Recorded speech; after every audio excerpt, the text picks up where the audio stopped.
Welcome, everybody, to Freelance Writing Direct. I'm your host, Estelle Erasmus, the author of Writing That Gets Noticed, Find Your Voice, Become a Better Storyteller, Get Published, and it is now a course at NYU and an elective towards the journalism certificate.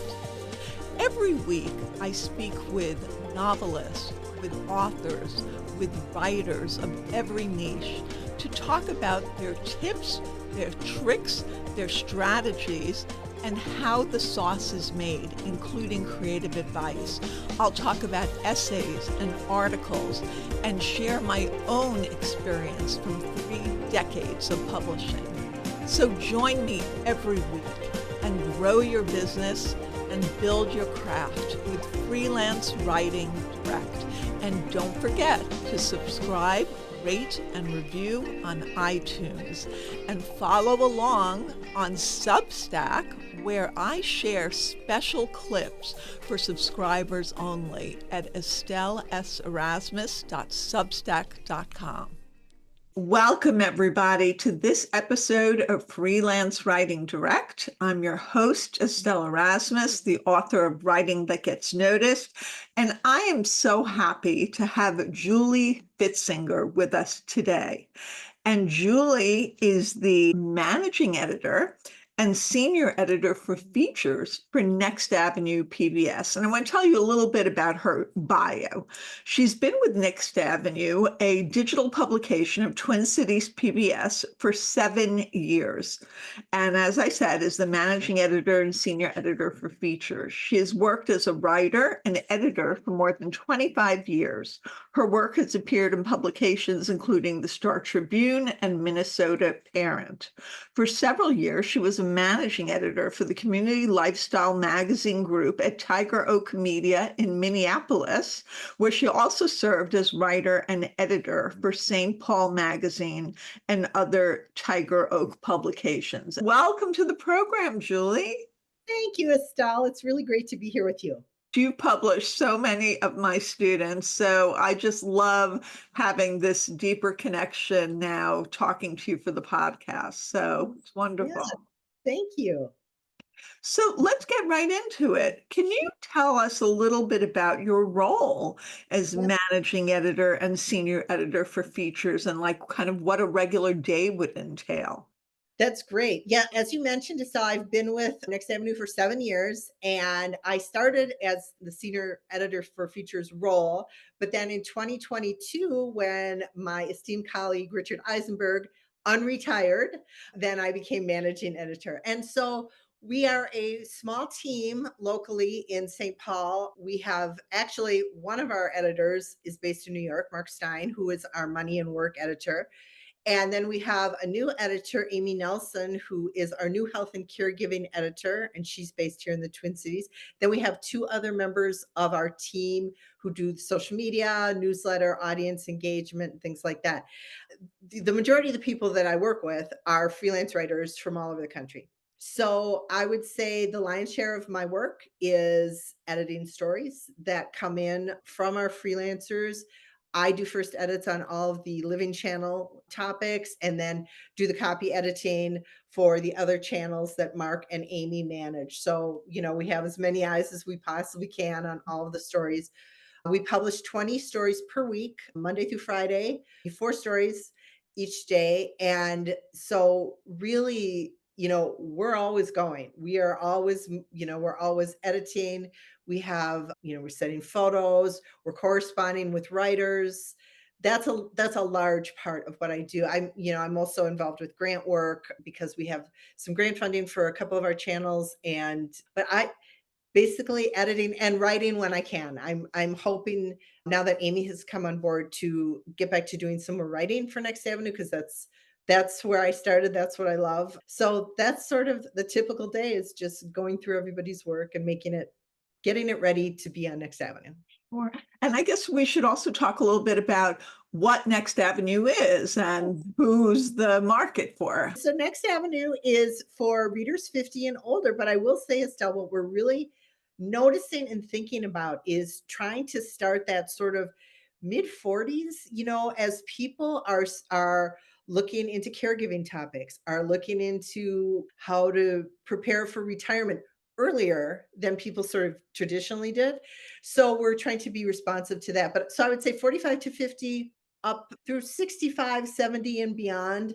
So it's, topics, retirement, health, caregiving, as I mentioned, that's a huge topic for us. Work and purpose, sort of topics like once you retire, what's your identity? How do you discover what's next for you? Volunteering is a big topic for our readers.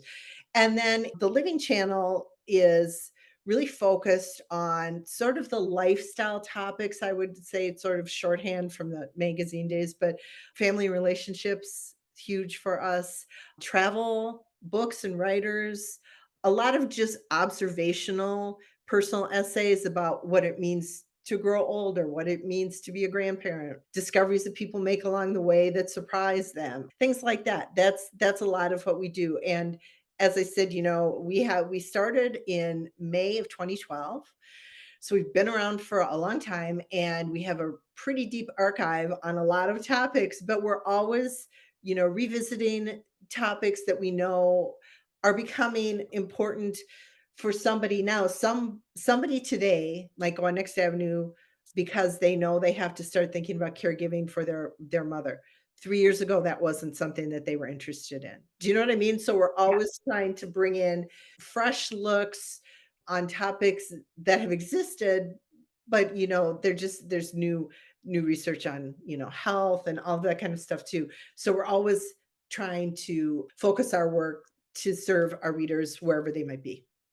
So it's articles and essays, right? The essays, you said observational. So that's Yes. like kind of in the essay bucket, right? Exactly, exactly. So we have sourced most of our stories are, sourced reported stories, 2 to 3 sources per story, and then personal essays, which is a lot of where kind of a lot of our new writers are. We have some who've written personal essays for us, many of them over the years, and some who honestly come and just write one and we never hear from them again. They have something that they want to say. There's one in particular that I always remember by a writer. It was probably 4 or 5 years ago about her choice to remain childless, and it was a beautifully written essay. It did very well. We resurrected it, occasionally on social media. She never wrote for us again. She just, I think, had something she wanted to say, and then she thought people would find resonant for them, and that's it. So that I always remember that one. She was a good writer. I wish we'd hear from her again. So that's one of the pieces that did really, really well. What are some other pieces that you have done really well? We I was thinking about that. We've had courtesy of our friend Richard Eisenberg, we sort of launched the discussion of stuff and how, sorry nobody wants your parents' stuff, how Yes. to get rid of your parents' stuff, how to get rid of your own stuff. Those are perennial great topics for us because it's something everybody can relate to. We all have too much stuff. And if you're making life decisions, you're moving to an apartment, you're moving a mother to assisted living, you need to get rid of her things. Someone has died, you need to go through that. So that all those stories always do well for us. But in terms of, recently we've had a lot of stories about brain health. People are really interested in that and in longevity. And then I'm thinking about some personal essays that we have because I have a sort of particular fondness for those. We had an essay about a couple years ago, I'm no longer having dinner with loneliness. It was written by a widower who had just lost his wife. He's in his 90s. He just lost his wife and managing sort of that daily practice of eating by himself. And it wasn't even so much the cooking because that wasn't the issue, it was the companionship. That story did extremely well for us. We have a recent one that was written by a woman who got a phone call. Her mother had gotten into the car and driven, I think it was like 8 or 9 hours and ended up someplace very far away and didn't know how to get back and drove into a gas station, got some help, and it ended up sort of it was the unspooling of a medical condition that her mother had, and it was like when do you know that something is really shifted? And it was really beautifully written. And we have humor. We do have humor. We had a recent essay by Patricia Corrigan, who has written more pieces for Next Avenue than any of our writers. And this is Don't Tell Me I Can't Say Don't. And it's sort of a take on the filter, when you can, as you're older, the filter can leave a little bit, but still be respectful for people and still kind of, make your opinions known. So that's one that we recently had that did very well for us too. That's awesome. And like, so could someone potentially write something about like something that happened decades ago when they were maybe in their 20s? What would make it relevant to you, though? Some fascinating story. What would make it real? That's a very good question. I would say we have one that comes to mind that we just ran in September by a writer. It was about adoption, and he and his brother were adopted as young children from different families. And the writer didn't really look deeply into his background. His brother did, and his brother found family members, and even though their opinions on what they wanted out of the knowledge of being adopted was different, that process really brought them closer together as brothers. They're now in their 60s. So, yeah, that's a story of looking back at the past and how it has affected the present.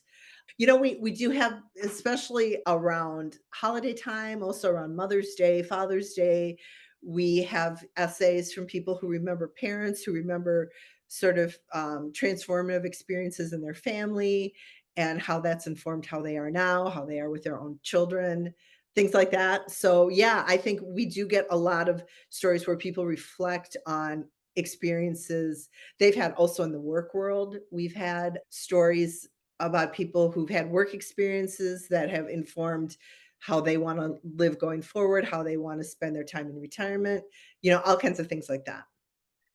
That's great. And so what about, I think Rich had told me this a while ago, because I wrote a couple of pieces for Next Avenue a couple of years ago with Rich, who's wonderful, another shout out for Rich Eisenberg. And he said that people, weren't really parents of young kids. Like I had my daughter in midlife in my 40s. Yeah. So she was younger than most of my compatriots' kids. So is that something where, because there is kind of a trend towards people having kids later in life, so would you ever be interested in a story of parenting a younger child? That's really interesting. We have a story that is coming up soon about a woman who had her children later in life. And no, actually that story just ran. My parenting strategy was too effective is the name of the essay. And she had her children later in life and she wanted to raise them to be independent thinkers and to sort of live their own lives, and they have. And her takeaway is, wait a minute, I did my job too well because they don't ask me for help. They don't, they're living their lives. It was a good story. So we do have that. We have, as you mentioned, there are many people that had children in their 40s, and now they're in their 60s. They have the kids that are going to college. We have one of our writers, her son was ready to start his freshman year in college this fall and decided literally at the last moment to take a gap year. And so how she was sort of scrambling to adjust to that way of thinking while supporting him. And so it's true, I would say most of our writers don't have small children, but I would, teenagers and up. People don't think of aging the same way that they did back then when we thought of our grandparents and their, retirement communities in Miami, which I had for my grandparents. And, it's just not the same thing now. People are they're being active. They have their second, their third, their fourth stage of Yeah. what they're doing. And it used to be anathema to even say, oh, I plan to, back when I started in the working world, you would never say, oh, I plan to do this in my third stage, or I plan to do this one day, or I want to, never. You were like, oh, I'm gonna be here for 50 years. Yes, yeah. Even if you knew you weren't, Right. that was the mentality. And it really changed. It's so different now. Well, I have kids. I have a daughter that's 30 and a son that's 35. And they both have jobs, but they won't be in those jobs 30 years from now. I mean, there will be no such thing as even young people in their 20s who will be in a job for that period of time because people will have their second stage, their third stage, their fourth Yeah, stage. And yeah, I mean, those stories I think are really interesting because our cohort, they're just moving into that, and they're exploring what it means when you have the benefit of more time because people are living longer yeah. and make the most of it. And obviously we certainly have had stories from people who've had health challenges and risen above those. We had a piece a few months ago by a woman who was treated for cancer, had successful treatment, and went to Paris because she'd always wanted to go and had never gone, and it was a fantastic experience for her. But people are wanting to make the most of everything that they can in their lives. Absolutely. And I think having the pandemic and going through the pandemic, it Yeah, made people really look at their time and where they're being present in their exactly, lives. And exactly. the other point is when I started back in the working world, there were jobs that are created today based on technology that weren't even in existence. So Absolutely. it'll be the same thing, I believe, for my teen daughter or for other people Yeah, growing absolutely. up now. Yeah.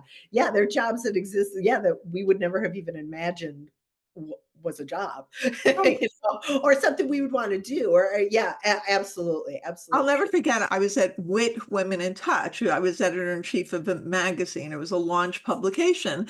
And I said, well, I want to do something different. There is like the internet is becoming very big. Why don't we do like a day in the life of a person using expertise from the internet in every area of their life? This was such a revelation to them. This was like, oh my God, really? We can do that? And then we got somebody named Kim Commando, who is still very much in practice these days and working to kind of give her input because I didn't know all the websites. And so she would say, oh, somebody has to decorate their house. Here's a website and this is what they recommend. And it was just like it blew everybody's mind to be writing that. Isn't that funny? And you think you and I could do that in 3 minutes right now. We could look out 45 different websites, how to decorate our house for yeah, it's Yes. so Yeah. and I also think, Estelle, this is something that is interesting for us at Next Avenue. The school of thought that older adults aren't online, aren't on Instagram, aren't on TikTok, not true at all. They have learned how to do it, they embrace it. And to your point, the pandemic helped, with Yeah. all these different classes and webinars and performances, everything that people were able to participate in, museum tours, things like that.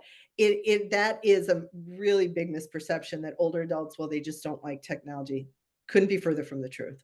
It's so true. Like I teach for NYU, the lifelong learners. That's one of the groups that I teach. And I'm teaching class currently, and I have somebody from South Africa, I have somebody from Dubai. It's like they're Yeah, just so happy to be able to, get knowledge and learn and be part of a right. community. And before the pandemic, it was much more of a rarity to have that kind of situation. So it opened the door for a lot of people who maybe had some issues with getting around or, disabled in some way or even hearing issues. Sometimes you can hear better. I have hearing issues and you can hear better with Zoom a lot of times because you could just, change the volume. Well, and I also think part of the lesson of the pandemic, as you know, the topic of isolation and loneliness for older adults.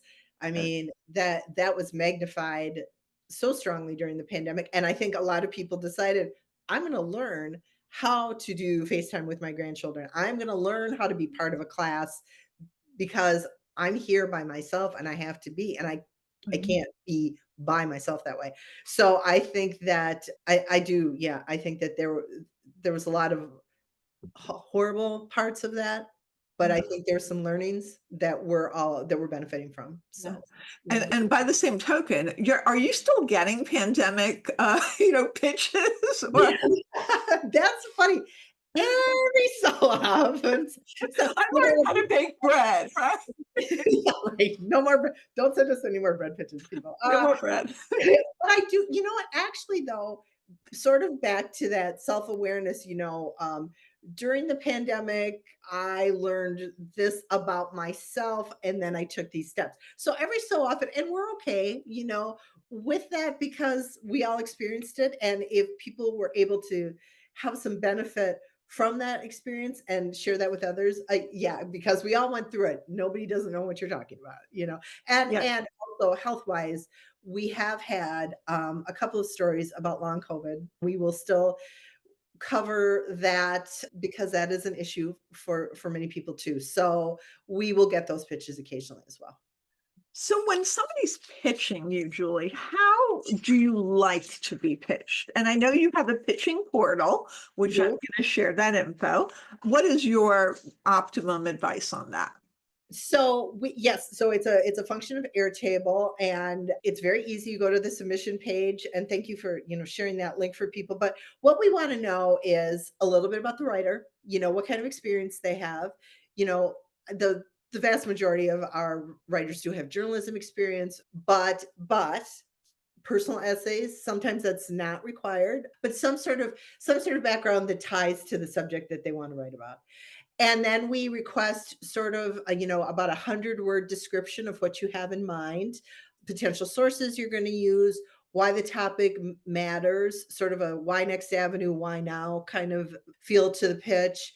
100 words is gives us a good idea. I mean, you should be able to tell us in 100 words what you want to write about. And then we also have a section called audience value. So that just sort of enhances the idea of, what can audiences gain from reading your story? And that's pretty much it. And so when you and I have been talking about personal essays, we prefer to have people do a synopsis of their essay rather than send us a whole essay. That's just a little bit easier. So on a regular basis, our team meets and we go through every single pitch that we receive. So prior to our meeting, we all weigh in with our initials like, yes, we like this, we have questions about this, so we're going to discuss it, or this isn't right for us. There are many that we can tell this is not right for us. And we send out an automated, what we hope is a kind message. Thank you for pitching us, but we're not going to move forward. So we talk about them all. I would say right now we're getting more pitches than we've ever gotten. We're up to about more or less 200 a month. So it's a lot. But we want to be respectful of people's time, the fact that they took the time to pitch us.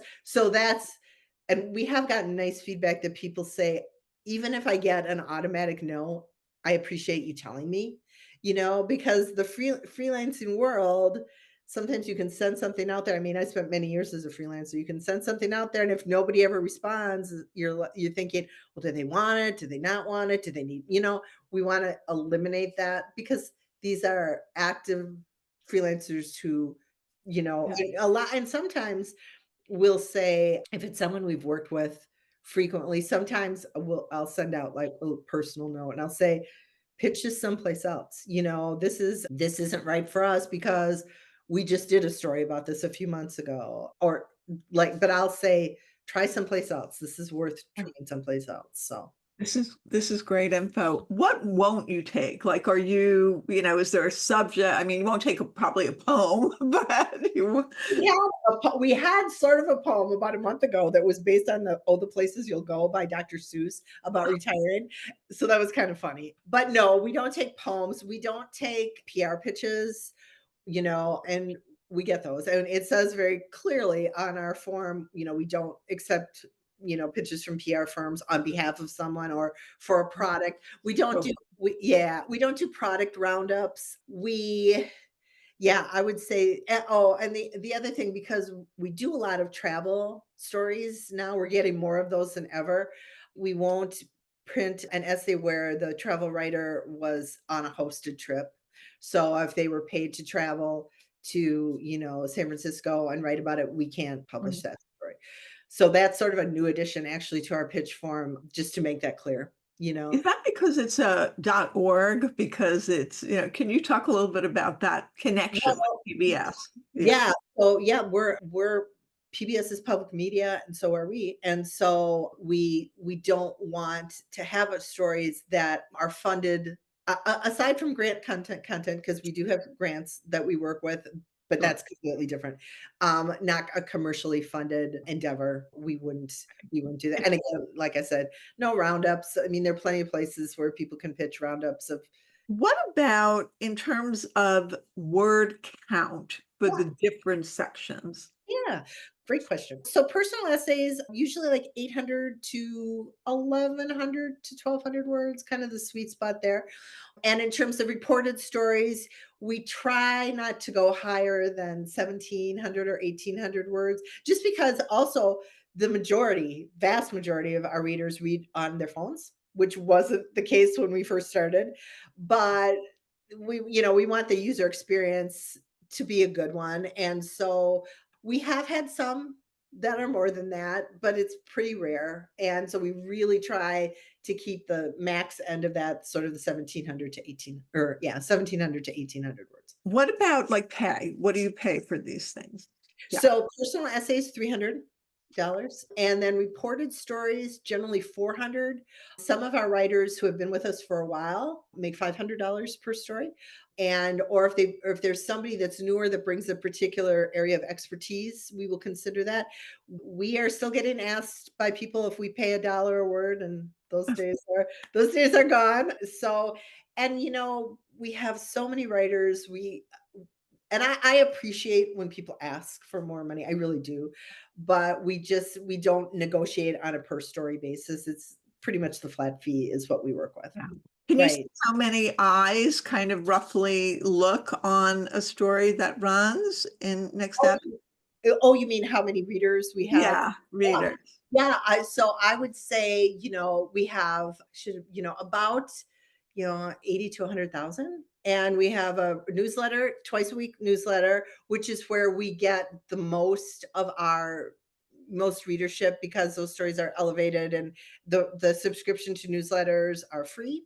Tuesdays and Thursdays they go out, and we have high click-through rate, high open rate. We have, so the Tuesday story newsletter has 6 stories and the Thursday has 4. And then Sabrina Cruz, who is our newsletter editor, creates a newsletter footer for each issue, which is stories outside of Next Avenue. Sometimes you should read about this is something. We had a story a couple weeks ago about robotic shorts, which is actually a thing. She found a Oh. story about that, so that was in the newsletter footer. We also a week or so ago. Robotic shorts, like shorts robots? Yeah, it's Wow. shorts you can wear that help people that have balance and movement challenges. And Oh, and okay. yeah, things like that. So we do, yeah, we round, those are our roundups. We also had the opportunity last week, one of our long-term contributors, Richard Harris, passed away, and we did a newsletter footer about him. He's contributed 50 plus stories to Next Avenue over the years. He Wow. first worked with Richard Eisenberg, and just such an important voice. He wrote a piece for us that is probably in our top 3 of stories, The Founding Mothers of NPR. He used to work at NPR. He worked at Nightline with Ted Koppel, but The Founding Mothers of NPR is one of the top stories we've ever had on Next Avenue.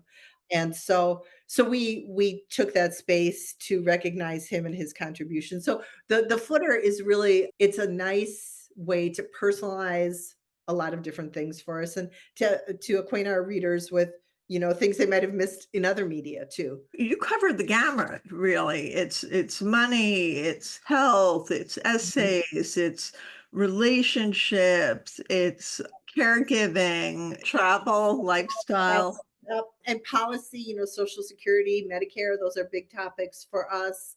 And those writers, we typically work with people that we have worked with before, that we know are in that space. Richard Eisenberg writes a lot on that topic, Chris Farrell. So, because those are heavy topics and very Yes. important to our readers too. So we have that arm of Next Avenue as well. Yeah, because it's policies and laws and things that Right. are either helping or hurting the Exactly. demographic, and which Exactly. sounds like it's getting younger. It used to be like firm line in the sand, 50, and so I would tell my students, no, you have to be 50. But now it sounds like, yeah, we're open to this earlier, Yep. iteration because people are dealing with these subjects at an earlier age. It doesn't like, boom, you're 50 and now you have to deal with it.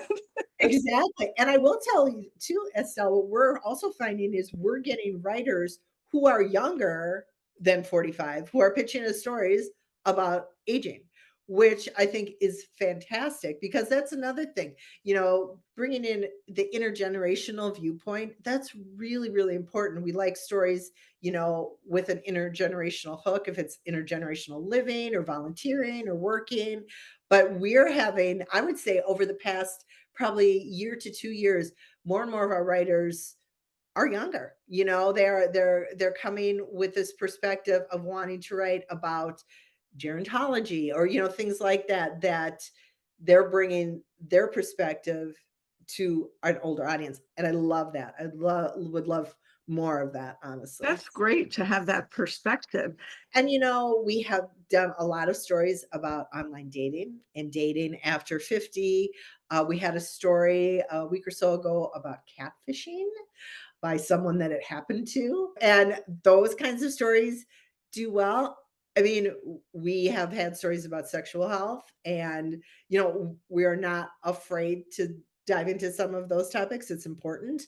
In terms of an also kind of a well-crafted pitch, back to that question, sometimes we will see things in the pitch form that what I consider sort of more of an idea than a story pitch. Somebody will say, I saw somebody helping someone onto a bus, and I think that's, I'm not making fun. I'm just saying that's an Right. idea. That's not a story, and so we do get some of those, obviously, from people that are less experienced. And a way to show that that could possibly be a story is if there's a larger movement towards something. So maybe Exactly. it's people are now helping people on a bus and then they give them like a little locket. And that's part of the helping age, I'm making this up, helping aging senior program that is now in different cities. Now it's something that you Now could it's a potentially be interested in. That's exactly true. And I think that, yeah, so we need when I because back when I was talking about observational essays, yes, we love those, but we need a full observation. Do you know what I mean? Like we need a story that's rich in the telling, that has context, that has some emotion attached to it. That's what I think makes a really highly successful personal essay, like the one I was mentioning before, the dinner with loneliness. Yes. That was an emotional story, but also the other thing that I should say too, my view of Next Avenue is I really want people to see themselves in our stories. So, whether that's practical, if you need to find out about end of life planning, if you need to find out about, as I mentioned before, identity after retirement, or if you need to find out about cancer. We had a prostate cancer series this summer by one of our top writers who was going through prostate cancer treatment. We have one this month on breast cancer from Amy Stern, who is currently going through treatment for breast cancer. So if somebody wants that information, you can see yourself in Jack's story or Amy's story and see this person's getting through this. This is how they're doing that. And then see yourself in like the family topics we were talking about. Estrangement, family estrangement is a big topic for us. And if people are struggling with that in their own families, they can read about another family. We had a piece about a mom and a daughter, and they've been able to reconcile, but they had a really rocky period of time. Maybe someone could see that themselves in that story and just know you're not the only one going through it and try this, that kind of thing Yeah. too. So, yeah. It's that perspective that people say, "Oh, it kind of shines a light," and then they say it resonates with me. Yeah, exactly, exactly. People don't wanna feel alone in their struggles. They just don't, and Yeah. if they can read a story on Next Avenue about something that sparks something with them, an idea, something that resonates, that's just I would be thrilled. That's what's important to me about Next Avenue. Can you talk also about rights? What rights do you take? Yeah, yeah. So we are in the process. We're revamping our contract. We're making the rights reverting to our writers the period of time to be shorter than it was. We actually had a contract that we're still working over because we had some response from some of our writers who were looking for a little bit more clarity around that. So we're still revisiting that.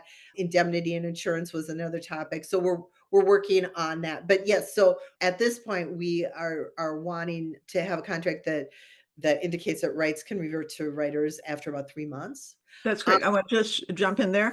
It's not a work for hire, which means right, that Next Avenue PBS does not own your work in right, perpetuity forever. It right, reverts back to you, which is what you want. It's called first rights, and they get first rights to publish it, right. and then it reverts back to you after 3 months, which I think Exactly, very good. That's what you want as a writer in a contract. exactly, exactly. Absolutely. Yep. Yeah. So that's really important to us, to make that fair. And a lot of times, especially with personal essays, people will say, I may write a memoir. Can I use this? Yes. And absolutely, absolutely. That's great. I love hearing that. So, when you're editing a writer who already has the assignment, what is something that you're always kind of wrestling with? You're like dealing with this in the editing. What? Yeah, I think first of all, it's to make sure that they fulfill the assignment that they pitched to us and that we assign them to do. Because sometimes that doesn't happen. Sometimes people take a different take on something. If they've had a hard time sourcing a story, then they sort of go off into a different direction. So that's something we need to pay attention to make sure that the people are quoted that are experts, especially, obviously reported stories. And also that its language is accessible to readers, that it's not too wonky, for lack of a better description, because a lot of, Social Security, Medicare, all these things, that's sometimes hard to understand. So we want to make it easy for people to understand. So that's important. If somebody sends a story that has link upon link upon link upon link upon link to outside sources that are a little bit more heavy duty, we don't want that. That's just a little too much. Yes. Yeah. They have to really do their own fact checking Right. before they And that's provide the true. Yeah, material and make sure it's done well, right? yeah, exactly. Absolutely. Yeah, absolutely. Yeah. Julie, this has been great. Is there anything that I did not ask you about Next Avenue and writing for Next Avenue that you want to share? I just want to thank you for this opportunity and really to say that we are always honored to have people write for us. To be honest with you, when people want to share their stories, when people are at a place in their life where they recognize they have wisdom, they have experience, they have reflections, and they want to share that, I just love that. I have certainly loved, I think we have 200 plus writers at this point. Working with several for a long time, getting to know them has been really great. And so we welcome pitches from new writers. We're not a closed off publication. With that said, we may take a little bit of a break for a couple weeks in December. We'll do our annual sort of best of year and republish some stories that have done well. So we kind of take a little bit of break where we'll close the portal for a couple weeks, and everyone's busy anyway and they're not pitching us, and then we'll open that back up again. But we welcome new writers. So yeah, That's just wonderful. And one more question before we go.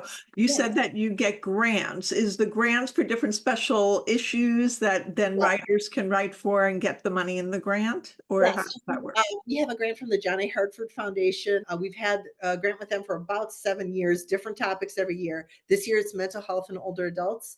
So we have a suite of about 20 stories that by the end of the year that we will have run about mental health, such a huge topic for our demographic, for everybody. And then the Schultz Foundation, which is this year's topic. Again, they're another long-term funder. They're funding stories around unretirement, and so that also, we just started that in September. And then the RRF Foundation for Aging we're really excited about that. That's a new funder for us. And we are doing a series on debt. It's called Debt Free. And it's focusing on older adults and the kind of debt that they have, medical debt, student loan debt, things like that. So again, that'll be another collection of 20 stories throughout the course of the year about how to be better informed on debt, steps to take in your own life to help mitigate it and things like that. So the grant content is very foundational and educational, and then it also, broadens our audience too. So we're very fortunate to work with those funders. That's great. And you assign those out as well to writers, probably writers you've worked with before who you know can really deliver on that Absolutely. kind of content. But Absolutely. Yeah, that's right. this is great. I'm so excited to bring all this wonderful information to my audience and the people who really want to write for Next Avenue. And even the people who are writing now, they may not know all the changes and even the move towards younger. So I think this is great, great stuff. Thank you so much, Thank Julie. you, Estelle. It was great to talk to you. I really appreciate it. Follow me at estelleserasmus.com on my website and on social media, which is Instagram, TikTok, and Twitter at Estelle S. Erasmus. And we're now on YouTube for Freelance Writing Direct. Follow along, and soon everyone will be reading what you're writing.